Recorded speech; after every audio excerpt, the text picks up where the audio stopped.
కొత్తిమీర టమాటా పచ్చడి చేసుకుందాం అండి. ముందుగా స్టవ్ పెట్టుకొని కొంచెం ఆయిల్ వేసుకుందామండి.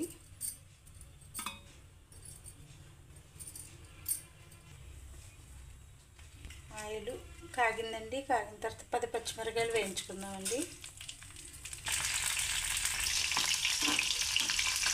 పచ్చిమిరపకాయలు వేయించినాయండి. 10 వెల్లుల్లి రెబ్బలు, 1 స్పూన్ జీలకర్ర వేసుకున్నామండి. వేసుకుని తీసేసుకున్నామండి. ఎగిపోయి వేసుకుందామండి. నూనెలో బాగా వేయించుకుందాం. మీరు వేగుతుంది కదండి. 3 వంకాయలు కట్ చేసి వేసుకున్నామండి చిన్న ముక్కలు. కొత్తిమీర టమాటా వంకాయ పచ్చడి చాలా బాగుంటుందండి. రైస్లోకి మీరు చేసుకోండి, ఇలా ట్రై చేయండి, చాలా బాగుంటుంది అండి. వంకాయని కొత్తిమీర తీసేసుకుందామండి. ఇప్పుడు మళ్ళీ 1 స్పూన్ వేసుకుని నూనె వేసుకునండి.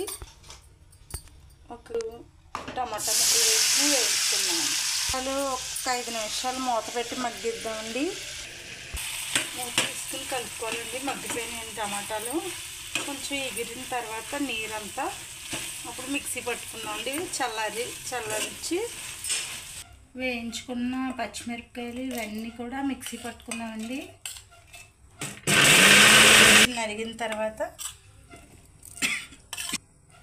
మిరపకాయలు అయిపోయిన తర్వాత వంకాయ కొత్తిమీర వేసేసుకుందాం. 2 స్పూన్ సాల్ట్ వేసుకుందామండి. స్పూన్లు చింతపండు గుజ్జు వేసుకుందామండి.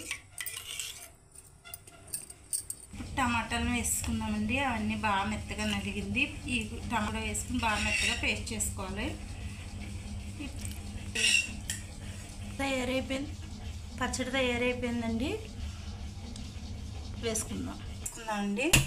స్టవ్ వెలిగించుకొని కొంచెం ఆయిల్ వేసుకుందామండి. 1 స్పూన్ శనగపప్పు వేసుకుందామండి. ఆయిల్ కాగింది. 10 వెల్లుల్లి రెబ్బలు వేద్దామండి.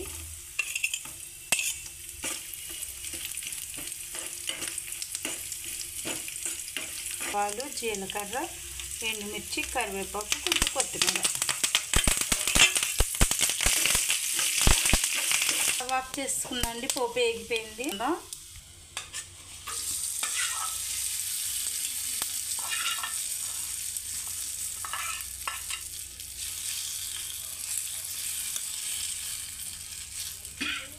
టమాటా కొత్తిమీర వంకాయ టమాటా కొత్తిమీర పచ్చడి రెడీ అయిందండి.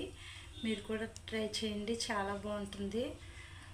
నా ఛానల్ లైక్ చేసి షేర్ చేసి సబ్స్క్రైబ్ చేసుకోండి ప్లీజ్ అండి.